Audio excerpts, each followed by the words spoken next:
In the bustling streets of ancient Tarsus, where cobblestone pathways whispered stories of transformation, a man named Saul stood as a testament to the most profound human struggle, the battle between darkness and redemption. His past was etched with shadows of persecution, a relentless crusade against those who followed the teachings of Jesus Christ, driven by a zealous conviction that burned with misguided intensity. The weight of his history hung like invisible chains, more constraining than any physical imprisonment. Each step he took was laden with the memory of countless Christians he had hunted, arrested, and condemned, a burden that pressed against his soul with unrelenting pressure. His reputation as a fierce Pharisee preceded him, a name that struck fear into the emerging Christian communities, a symbol of ruthless enforcement and theological rigidity. But destiny had a different trajectory mapped for Saul, a path that would not just alter his life, but revolutionize the very foundation of early Christian theology. The transformation would be so profound that even his name would be transformed, from Saul to Paul, marking a complete spiritual rebirth that would echo through centuries. Imagine the internal landscape of a man haunted by his past, wrestling with memories of violence and persecution. The corridors of his mind were populated by faces of those he had hurt, by moments of cruelty justified through religious interpretation. Each recollection was a silent accusation, a whispered judgment that threatened to consume him from within. Yet something extraordinary was brewing, a divine intervention that would shatter his existing worldview, break the invisible chains of guilt, and set him on a path of unprecedented spiritual mission. The very person he had been persecuting, Jesus Christ, would become the source of his ultimate liberation. This was not merely a story of personal redemption, but a universal narrative that would speak to every human heart wrestling with shame, fear, and the seemingly insurmountable weight of past mistakes. Paul's journey would become a powerful metaphor for internal freedom, a testament to the transformative power of grace that could dissolve the most entrenched psychological barriers. His story was about to unfold, a narrative that would challenge everything he believed, strip away his existing identity, and rebuild him as an instrument of unprecedented spiritual impact. The invisible chains of past guilt, present anxiety, and future uncertainty were about to be confronted with a force more powerful than human limitation.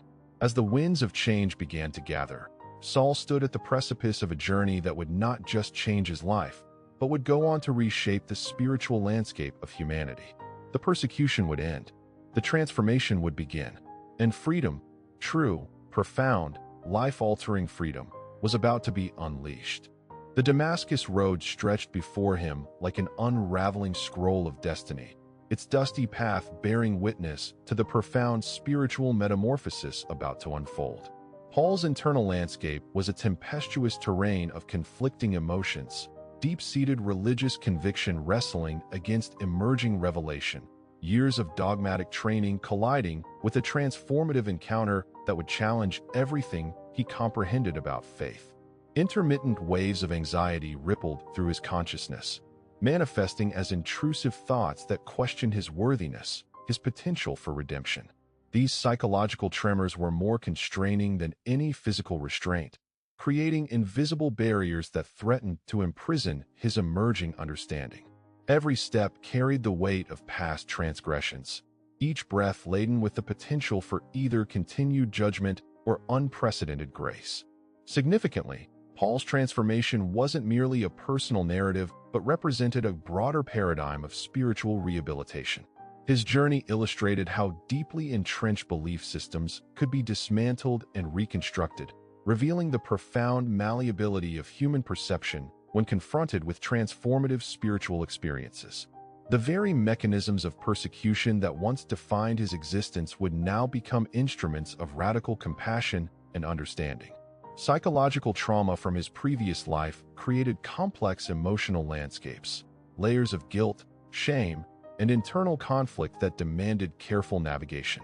Unlike simplistic narratives of instantaneous change, Paul's evolution represented a nuanced, multifaceted process of internal reconstruction. Each memory of past violence became an opportunity for deeper introspection, each remembered persecution a potential pathway toward empathy and healing. Remarkably, his theological training, once a tool of exclusion, would become precisely the framework through which he would articulate a message of radical inclusivity. The very intellectual rigor that previously fueled his narrow interpretations would now serve as a sophisticated mechanism for communicating universal spiritual principles, bridging cultural and theological divides with unprecedented theological innovation. Interpersonal dynamics would prove crucial in Paul's transformation. His ability to translate personal redemption into a broader narrative of collective healing would require extraordinary emotional intelligence. Confronting former adversaries, communicating with communities he had previously targeted, demanded a level of vulnerability and courage that transcended conventional religious discourse. Now, imagine standing at the precipice of such monumental personal change, where everything you've believed becomes subject to radical reinterpretation. The vulnerability required for such a journey demands extraordinary spiritual courage, a willingness to deconstruct deeply ingrained belief systems and reconstruct them with newfound wisdom and compassion. Paul's experience wasn't just a personal story, but a universal metaphor for human potential for radical transformation. The physical journey through ancient landscapes became a profound metaphor for Paul's internal transformation, where geographical miles translated into spiritual miles of reconstruction. Each traveled road represented more than mere movement. It embodied a continuous process of deconstruction and rebuilding, where external navigation mirrored intricate internal recalibration. Interactions with diverse communities challenged Paul's emerging understanding, forcing him to translate theoretical redemption into practical compassion. Mediterranean port cities, bustling trade centers where cultures intersected, became his primary laboratories of spiritual reimagining. Here, theological abstractions confronted raw human complexity, demanding nuanced interpretations that transcended rigid doctrinal boundaries. Rejection became an unexpected catalyst for deeper understanding. When local congregations initially viewed him with suspicion, remembering his violent past, Paul discovered that redemption wasn't merely a personal experience, but a collective negotiation. Trust required demonstrated vulnerability, consistent actions that spoke louder than historical reputation. Each skeptical glance, each whispered doubt became an opportunity to embody transformative grace. Psychological resilience emerged as his most critical companion. The internal dialogue of self-doubt, "Can I truly be forgiven?" required continuous confrontation. Professional training as a theological scholar provided intellectual frameworks, but emotional healing demanded something more: radical self-acceptance. Learning to view his previous actions not through condemnation, but through the lens of compassionate understanding became his most challenging spiritual discipline. Confronting systemic violence required dismantling personal and communal narratives of exclusion. Paul recognized that true liberation extended beyond individual experience. It demanded reimagining entire social structures. Religious frameworks that previously justified persecution now became platforms for radical inclusivity, challenging deeply entrenched cultural assumptions about belonging, worthiness, and redemption. Spiritual mentorship played a crucial role in his reconstruction. Individuals who had experienced similar transformative journeys provided not just theological guidance, but emotional scaffolding. They demonstrated how profound personal change requires supportive community, compassionate witnesses who can hold space for complex emotional landscapes without judgment. Interpersonal reconciliation became his most powerful theological statement. Where once he had wielded religious doctrine as a weapon of exclusion, he now crafted messages of universal belonging. Each conversation, each letter, each encounter became an opportunity to translate personal transformation into broader social healing, challenging systemic narratives of division. Ultimately, Paul's journey revealed that internal freedom isn't a destination, but a continuous process of becoming. Liberation required ongoing commitment, daily choices to choose compassion over judgment, understanding over condemnation, connection over isolation. His life became a living testimony that redemption isn't about perfection, but about persistent, courageous movement toward greater wholeness. Unraveling the intricate tapestry of psychological liberation demanded more than theoretical understanding. It required lived experience. Paul's journey illuminated how internal bondage manifests through complex emotional architectures, invisible yet profoundly restricting. Anxiety wasn't merely a feeling but a sophisticated defense mechanism, constructing elaborate psychological barriers that masqueraded as protection while fundamentally limiting human potential. Neurological research suggests traumatic experiences create neural pathways that persistently replay survival mechanisms, even when original threats no longer exist. For Paul, this meant continuously reliving moments of persecution, both as perpetrator and potential victim. His brain had essentially become a self-reinforcing mechanism of fear, constantly scanning for potential dangers, interpreting every interaction through a lens of potential threat. Spiritual transformation, therefore, wasn't simply about changing external behaviors, but rewiring fundamental neurological responses. Imagine the brain as a complex electrical grid. Trauma creates short circuits, blocking natural energy flow. Liberation required carefully reconstructing these neural networks, replacing fear-based responses with compassionate, adaptive mechanisms of understanding and connection. Confronting internalized narratives demanded unprecedented courage. Most individuals unconsciously construct elaborate psychological fortresses, believing these structures protect them from vulnerability. Paul's journey revealed how these very protective mechanisms actually imprisoned the spirit, creating artificial boundaries that prevented genuine human connection and spiritual growth. Psychological resilience emerged not from eliminating fear, but from developing sophisticated relationship with it. Rather than attempting to eradicate anxiety, Paul learned to acknowledge its presence while simultaneously refusing its dominance. This nuanced approach transformed fear from a controlling force into a navigational tool, providing crucial information without dictating life's trajectory. Cultural conditioning played a significant role in perpetuating internal constraints. Religious systems frequently weaponize shame, creating intricate psychological labyrinths that trap individuals in cycles of self-condemnation. Paul's radical theological reframing challenged these systemic limitations, proposing a framework of grace that dismantled punitive spiritual paradigms. Interpersonal healing became a critical component of individual liberation. Reconciliation wasn't merely about external forgiveness, but required intricate emotional work, rebuilding trust, acknowledging pain, and creating new relational dynamics that transcended historical wounds. Each conversation became an opportunity to challenge inherited narratives of division and separation. Professional psychological frameworks increasingly recognize the profound interconnection between spiritual experiences and mental health. What traditional religious discourse often labeled as miraculous transformation could be more accurately understood as sophisticated neurological and emotional recalibration, a process of systematically dismantling limiting belief structures and constructing more adaptive, compassionate internal landscapes. Ultimately, true freedom emerged not from eliminating challenges, but from developing sophisticated internal mechanisms of response. Paul's journey demonstrated that liberation is a continuous, dynamic process, a moment-by-moment choice to engage with life's complexity through a lens of compassion, curiosity, and profound spiritual openness.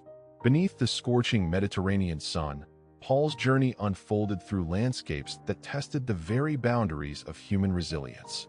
The physical terrain mirrored his internal struggle, rocky paths representing moral uncertainties, steep ascents symbolizing spiritual challenges, unexpected valleys revealing moments of profound vulnerability.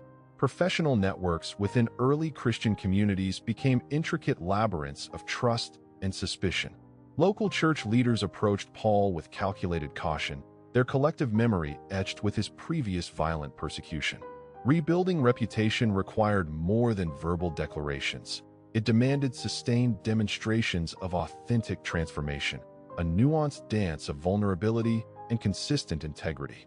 Psychological reconstruction emerged as a complex architectural process. Each interaction became a carefully negotiated space where past trauma could be reinterpreted, where wounds could potentially transform into wisdom. Paul's communication strategy evolved beyond theological argumentation into a sophisticated approach of empathetic connection, bridging ideological divides through genuine human understanding. Neurological research suggests profound spiritual experiences can fundamentally rewire neural pathways, creating unprecedented opportunities for psychological healing. Paul's transformation represented more than a religious conversion. It was a comprehensive neurological recalibration where deeply ingrained behavioral patterns could be systematically dismantled and reconstructed. Economic realities of first-century Mediterranean cultures added complex layers to Paul's mission. As a tent maker, he understood survival required practical skills alongside spiritual calling. This vocational flexibility became a powerful metaphor for adaptability, demonstrating how professional competence could coexist with profound spiritual commitment. Cultural translation became Paul's most sophisticated skill. Moving between Jewish theological traditions and emerging Christian communities demanded extraordinary emotional intelligence. He developed an ability to communicate universal spiritual principles across seemingly insurmountable cultural boundaries, creating linguistic and conceptual bridges where previous divisions existed. Interpersonal dynamics revealed themselves as crucial transformation mechanisms. Trust wasn't automatically granted, but meticulously earned through consistent actions that demonstrated genuine change. Each conversation became an opportunity to deconstruct historical narratives of violence, replacing them with emerging frameworks of radical compassion and understanding. Systemic healing required dismantling not just individual psychological barriers, but collective traumatic memory. Paul's approach recognized that true liberation extended beyond personal experience, demanding comprehensive reimagining of social and religious structures that previously perpetuated exclusion and marginalization. Spiritual mentorship emerged as a critical component of sustainable transformation. Experienced leaders who had navigated similar complex transitions provided crucial guidance, offering not just theological instruction, but emotional scaffolding that allowed for nuanced personal growth. Now, consider how this intricate process of reconstruction applies when you encounter seemingly insurmountable personal challenges. Transformation isn't a singular event, but a continuous, dynamic journey of intentional reconstruction, where every interaction becomes an opportunity for deeper understanding, and every challenge presents a potential pathway toward greater wholeness. Navigating the treacherous emotional landscape of personal transformation requires more than theoretical understanding. It demands raw, unfiltered courage. For Paul, each step beyond his past meant confronting deeply embedded psychological barriers that whispered constant reminders of unworthiness. Anxiety manifested not as a distant concept, but as a visceral companion, breathing down his neck with every interaction, every ministry opportunity. Professional counseling frameworks today would recognize Paul's experience as a complex process of identity reconstruction. Trauma survivors often develop intricate defense mechanisms that simultaneously protect and imprison, invisible fortifications built from memories, fears, and unprocessed experiences. His journey illustrated how internal healing requires dismantling these psychological walls brick by deliberate brick, understanding that protection and limitation often were the same disguise. Imagine standing at the precipice of radical personal reinvention, where every previous narrative about yourself threatens to pull you back into familiar, yet destructive, patterns. Paul's transformation wasn't a singular moment of divine intervention, but a continuous negotiation with his deepest fears. Each community he entered represented a potential minefield of rejection, where his reputation as a former persecutor could instantaneously invalidate his newfound mission. Neuroscientific research suggests profound personal change triggers intense physiological responses. The human brain perceives significant identity shifts as potential threats, releasing cascades of stress hormones that create internal resistance. For Paul, this meant battling not just external skepticism, but an internal system fundamentally wired to maintain existing behavioral patterns. Rewiring these neural pathways demanded exceptional resilience, a willingness to sit with discomfort, to challenge ingrained thought processes. Cultural rehabilitation proved equally complex. Religious communities operate on intricate trust networks, where reputation travels faster than individual testimony. Paul discovered that genuine transformation requires more than personal conviction. It demands consistent demonstration, patient reconstruction of collective memory. Trust isn't granted. It's meticulously earned through hundreds of small, intentional interactions that gradually erode historical perceptions. Leadership development experts might view Paul's journey as a masterclass in adaptive leadership. True influence emerges not from positional authority, but from vulnerability, the courage to acknowledge past mistakes while simultaneously presenting a compelling vision of potential future transformation. His approach transcended traditional redemption narratives, offering a nuanced framework of personal and collective healing. Spiritual growth, therefore, isn't a linear progression but a complex, multidimensional process of continuous recalibration. Each challenge becomes an opportunity for deeper understanding, each rejection a potential pathway toward more profound empathy. Paul's life demonstrated that authentic freedom isn't about eliminating fear, but developing a sophisticated relationship with it, learning to move forward despite internal tremors, transforming uncertainty into fuel for meaningful action. Reflecting on this journey reveals a profound tapestry of human transformation that transcends mere biographical narrative. The intricate pathways of personal reinvention emerge not as linear progressions, but as complex neural landscapes where pain becomes possibility and historical limitations transform into unprecedented potential. Each moment of struggle carries within it the subtle seeds of breakthrough, waiting for the precise constellation of courage, vulnerability, and grace to germinate. Consider how human resilience operates like a sophisticated ecosystem, where seemingly disparate elements interconnect in ways that defy conventional understanding.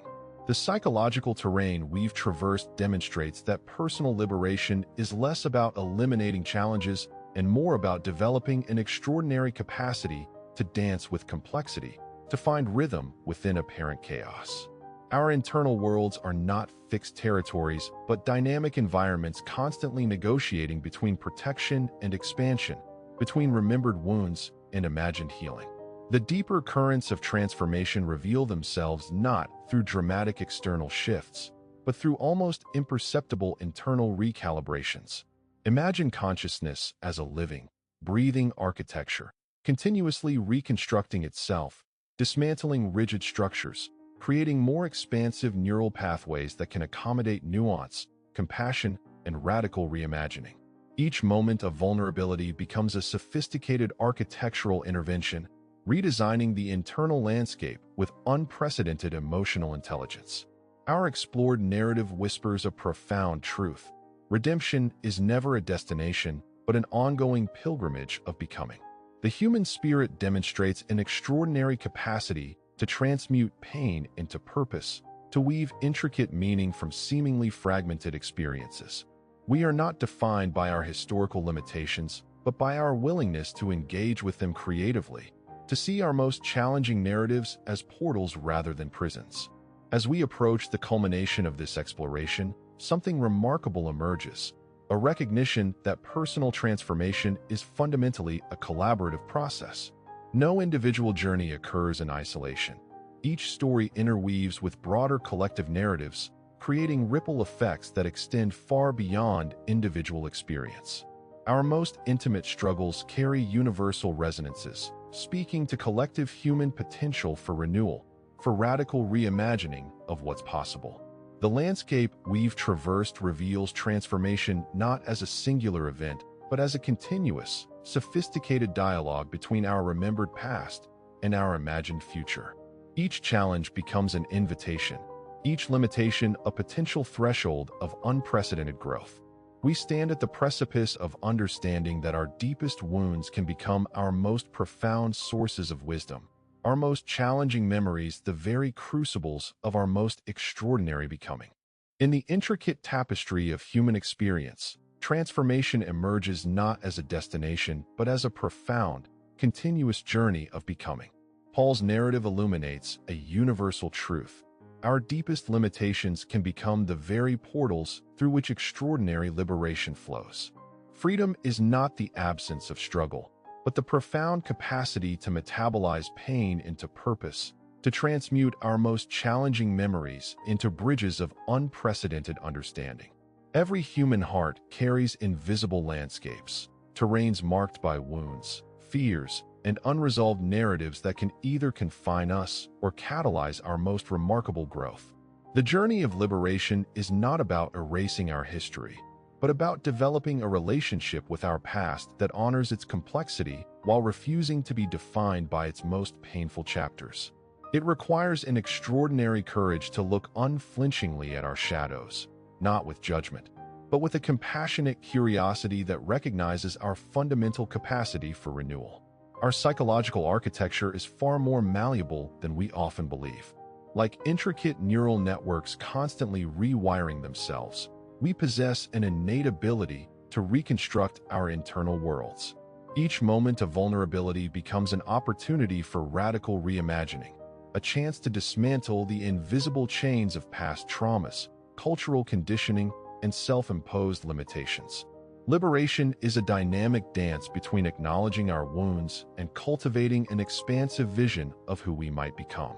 The most profound transformations happen not through grand, dramatic gestures, but through thousands of subtle, intentional choices. It's in the microscopic moments of choosing compassion over judgment, curiosity over fear, connection over isolation. Every step taken with genuine courage sends ripples through our internal ecosystem, gradually reshaping neural pathways, emotional landscapes, and our fundamental understanding of possibility. Ultimately, our stories are never truly about the challenges we've faced, but about the extraordinary resilience with which we engage them. We are not defined by our wounds, but by our willingness to transform them into sources of wisdom, compassion, and unprecedented creativity. The human spirit carries within it an alchemical magic, the ability to turn the lead of our most difficult experiences into the gold of profound understanding and connection. As you stand at the precipice of your own transformation, remember, freedom is not a destination you arrive at, but a continuous journey you courageously walk. It's an invitation to dance with your complexity, to embrace your entire human experience with radical acceptance and unwavering hope. Your most challenging moments are not obstacles, but portals, waiting for you to step through with vulnerability, courage, and an open heart. The path of liberation calls us to something greater than ourselves, to recognize that our individual journeys are intimately woven into a larger, more beautiful tapestry of human potential. Breathe, trust, begin again.